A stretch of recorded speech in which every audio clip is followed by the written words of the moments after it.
మీ అమ్మా నాన్న ఇంట్లో ఉన్న ఇద్దరు ముగ్గురు బిడ్డల్ని రోజు చూసుకోవాలంటేనే ఎంత కష్టపడతారు. అలాంటిది పాప అధ్యాపకులు ఒక్కొక్క సెక్షన్కి 30 మంది విద్యార్థులు, 40 మంది విద్యార్థులు, 20 మంది అందరినీ కూర్చొని ఎంత ఒత్తిడి తీసుకుంటారు అధ్యాపకులు. అందుకని అధ్యాపకులకి మనం చాలా సహకరించాలి. చాలా కష్టం అధ్యాపక వృద్ధి.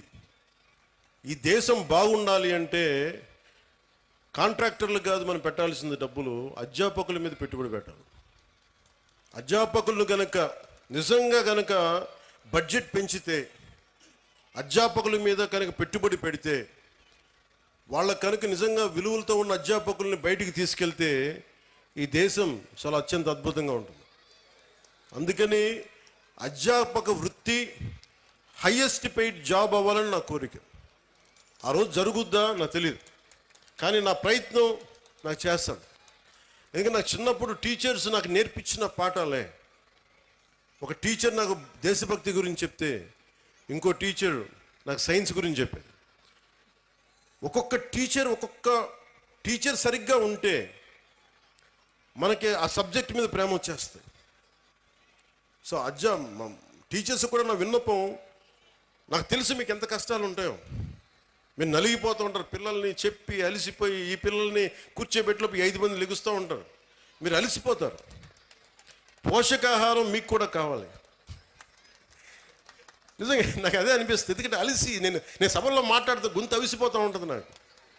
సో పోషకాహారం పిల్లలకే కాదు, మీకు కూడా కావాలి. మీకు కూడా వైటమిన్ డెఫిషియన్సీ ఉందా, మీకు కూడా ఒకసారి వైటమిన్ డెఫిషియన్సీ ఉంటే విసుగు వచ్చేస్తుంది. సో అది కూడా చూడాలని నేను కోరుకుంటా ఉన్నాను. Highest paid job should be for teachers. ఈ దేశం బాగుండాలి. ఎందుకంటే మీరు సరైన టీచరు ఒక్కళ్ళు దొరికితే దేశం తాలూకు దిశానిర్దేశాన్ని మార్చేస్తారు. నాకు ఒక టీచర్ చెప్పాడు, ఎప్పుడు 9th-లోనో 10th-లోనో నాకు తెలుగు పాఠం చెప్పాడు.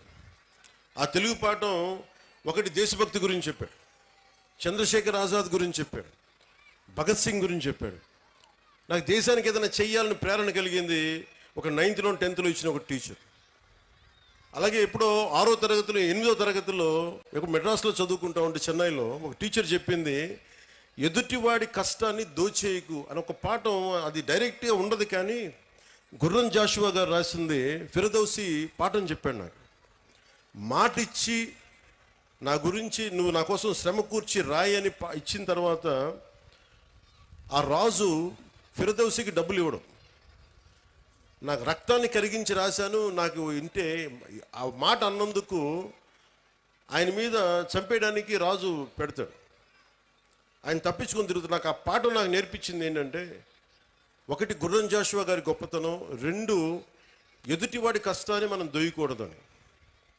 సో ఒక్కొక్క టీచర్ చాలా అద్భుతమైన పాఠాలు చెప్తారు. మీ హీరోస్ కూడా సినిమాల్లోనే చూసుకోకండి హీరోలని. నేను సినిమా హీరోదని చెప్తున్నాను. హీరోలు మీకు ఎలా ఉంటారంటే, మీకున్న అధ్యాపకులు ఉండొచ్చు. ఒక టీచర్ ఇక్కడ పొద్దున్నే ఆవిడ పేరు మర్చిపోయాను నేను, బ్రాంజ్ మెడల్కి రెజ్లింగ్కి ఒక వ్యాయామం ఒక పీటీ టీచరు మీ విద్యార్థులను తయారు చేశారు. ఆవిడ వాళ్ళు వెళ్ళి బ్రాంజ్ మెడల్ కొట్టుకొచ్చారు. And she's a hero for me. హీరోలు అంటే మీరు కేవలం సినిమాల్లో మీరే కదా మేడం, యువర్ ఎ హీరో. హీరోలు అంటే ఎంతసేపు సినిమాలో ఉండాలని అనుకోకండి. మామూలు కనిపిస్తారు, నల్లని హ్యాండ్ బ్యాగ్ పెట్టుకొని నవ్వుతా, పొద్దున్న లేచినప్పటి నుంచి వాళ్ళ బిడ్డలు బాగుండాలి. నాకు వాళ్ళు హీరోలు. నాకు వెంకటరామయ్య గారు మాస్టర్ ఒక ఆయన ఉండేవాడు. ఆయన నాకు చిన్నప్పుడు చెప్పిన పాఠాలు, వేమన శతకాలు గుర్తుండిపోయినాయి. నాకు ఆయన హీరో, నాకు ఆ టీచర్. సో మీరు గొప్ప గొప్ప వ్యక్తులతో పాటు మీ సినిమాలకు వెళ్ళండి, ఆనందించండి, అన్నీ చూడండి, కానీ మీకు నిజమైన విలువలు మీ కళ్ళ ముందే ఉంటారు. మీ అమ్మ నాన్న ఎంత కష్టపడతారో చూడండి. మా అమ్మ నాకు నేర్పించింది ఏంటంటే, మా అమ్మ నాన్న ఎక్కువ చదువుకోలే. మా నాన్న 10th క్లాస్తో ఆపేసినట్టున్నాడు మెట్రిక్ తోటి. తర్వాత ఆయన కానిస్టేబుల్ నుంచి ఉద్యోగంలో ప్రమోషన్స్ మీద వచ్చినాయి. మా అమ్మ 5వ క్లాస్తో ఆపేసింది. కానీ వాళ్ళిద్దరి విలువలు ఎంత మంచి విలువలు అంటే, రోజు మా అమ్మ సాయంత్రం సంధ్యా సమయం అవ్వగానే దీపం ఇంట్లో లైట్ వేసి దండం పెట్టుకునేది. నేను 2-3 సార్లు చూశాను, ఎవరికమ్మా దండం పెడుతున్నావు అన్న. ఏ దేవుడికి దండం పెడుతున్నాను అడిగితే మా అమ్మ అంది, నేను థామస్ ఆల్వా ఎడిసన్కి దండం పెడుతున్నాను అన్న, మనకి లైట్ ఇచ్చినందుకు, మన బల్బ్ ఇచ్చినందుకు, ఎలక్ట్రిక్ బల్బ్. ఆ విలువ చదువు వల్ల రాదు. నా పాయింట్ ఏంటంటే, మీరు పిహెచ్డీలు చదవండి, ఇంకోటి చదవండి, కానీ విలువతో కూడిన విద్య చాలా అవసరం. సో మీ తల్లిదండ్రులు అలా అంటారు. నా తల్లి హీరో, నా తండ్రి నాకు హీరో. ఎందుకంటే కష్టపడ్డాడు మా నాన్న. అలా మీ తల్లిదండ్రులు కూడా మీకోసం కష్టపడుతూ ఉన్నారు. విద్యార్థులు మీరు మీరు చూడాలి. పాపం మీ అమ్మగారు పొద్దున్నే లేచి మీకు బ్రేక్ఫాస్ట్లు చేసి, టిఫిన్లు చేసి, మధ్యాహ్నానికి ఏదైనా మళ్ళీ ఇంటికి వస్తే ఏదైనా తింటామని చెప్పి, వాళ్ళ కష్టాన్ని కూడా మనం గుర్తించామనుకోండి, తల్లిదండ్రుల కష్టం. వాళ్ళ చిన్నపాటి బరువు తగ్గిస్తే చాలు, ఇంటికి వెళ్ళి స్కూల్కి వచ్చి మన అధ్యాపకులకు చిన్నపాటి బరువును తగ్గిస్తే చాలు, మనం చాలా ఎదుగుతాం. అలాగే నా కోరిక అంతా ఏంటంటే, మీరు అద్భుతంగా అవ్వాలి. 21వ శతాబ్దం మీది. మీరు ఎవరిని ఆచరిస్తారు, ఎవరిని చూస్తారు, మీరు వాళ్ళ తయారవుతారు. మీరు ఎంతసేపు సోషల్ మీడియాలో ఏమి చూస్తారో మీరు అదే అవుతారు. గుర్తుపెట్టుకోండి, యద్భావం తద్భవతి. మీరు ఎలా ఆలోచిస్తారో మీరు అలాగే తయారవుతారు.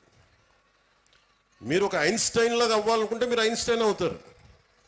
లేదు, మీకు ఇష్టమైన ఒక వ్యక్తిని, ఎంత స్థాయి ఉందో మాకు తెలియదు, అతలా తయారవుతారు.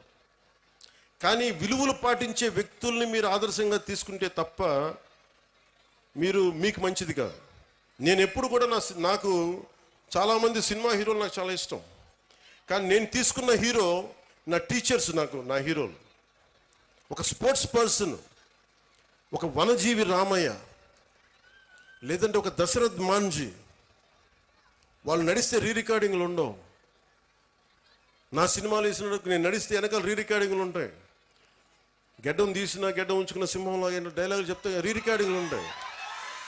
కానీ నిజమైన హీరోలకి రికార్డింగ్లు ఉండవు. కార్గిల్లో మన కోసం చచ్చిపోయిన హీరోలకి రికార్డింగ్స్ ఉండవు.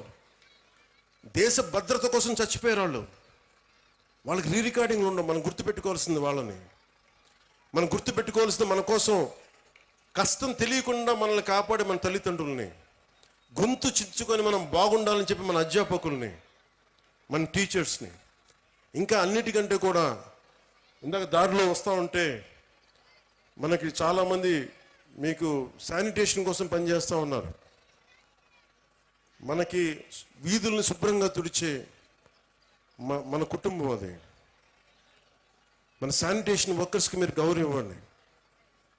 అలాగే జపాన్ లాగా, నేను చిన్నప్పుడు మా ఇంట్లో బాత్రూమ్ నేనే కడిగేవాడిని. మా నాన్న మా అమ్మ మా చేత కడిగిచ్చేవాడిని. అలాగే మన స్కూల్ బాత్రూమ్స్ కూడా జపాన్లో స్టూడెంట్స్ బాత్రూమ్స్ వాళ్ళే కడుగుతారు. ఇక్కడ మనం వేరే వాళ్ళ చేత చేయిస్తాం. సో విద్యార్థులకి ఎప్పుడైతే మనం అలాంటి పనులు చేస్తామో, అంటే మనం వాడిన బాత్రూమ్స్ మళ్ళీ మనం కడగం, ఇంకెవరో కడగాలి, అలా కుదరదు. ఆ కల్చర్ అలవాటు చేసుకుంటే మీరు భవిష్యత్తు మీకు చాలా ఉన్నత స్థాయిలో ఉంటుంది. డిగ్నిటీ ఆఫ్ లేబర్ మీకు అలవాటు అవ్వాలి. నేను అందుకనే ప్రతిసారి పారిశుద్ధ కార్మికులకి నేను ఎందుకంత గౌరవిస్తానంటే, నాకు నిజంగా వాళ్ళ భవిష్యత్తు బాగుండాలని కోరుకుంటూ ఉంటాం. సో మీకు పనిచేసే టీచర్స్కి కానీ, వాచ్ సెక్యూరిటీ పీపుల్కి కానీ, శానిటేషన్ వర్కర్స్ కానీ, మీరు ఒక్కొక్కసారి చిన్న థ్యాంక్స్ చెప్పండి. విద్యార్థులకు చెప్తున్నాను, మీరు మా కోసం ఇంత చేస్తున్నారు, చిన్న థ్యాంక్స్ చెప్పండి. వాళ్ళ బిడ్డలు బాగున్నారు లేదని అడగండి. చాలా గొప్పగా ఉంటుంది. మా ఇంట్లో కొంతమంది సహాయానికి అప్పుడప్పుడు ఎవరైనా వస్తే వాళ్ళ బిడ్డల కోసం నేను ఎప్పుడు నా దగ్గర ఉన్న డబ్బులు ఇచ్చేవాడిని. వాళ్ళు ఎంత ఆనందం వేసేదంటే వాళ్ళ కళ్ళల్లో డబ్బులు ఇచ్చిన తర్వాత వాళ్ళకి అది మన వైపు కాంట్రిబ్యూషన్లా ఉండేది నాకు. సో మీరు నేర్చుకోవాలి అంటే, heroes are all over, not just in cinema. మీకోసం పాఠాలలో ఉన్నారు హీరోస్, సరిహద్దుల్లో పనిచేస్తున్నారు, దేశం కోసం పనిచేసి ప్రాణాలను పణంగా పెట్టి చచ్చిపోయే పోలీస్ కానిస్టేబుల్స్ ఉన్నారు, కష్టం తెలియకుండా మేధస్సుతోటి పనిచేసే కలెక్టర్లు, ఐఏఎస్ లాంటి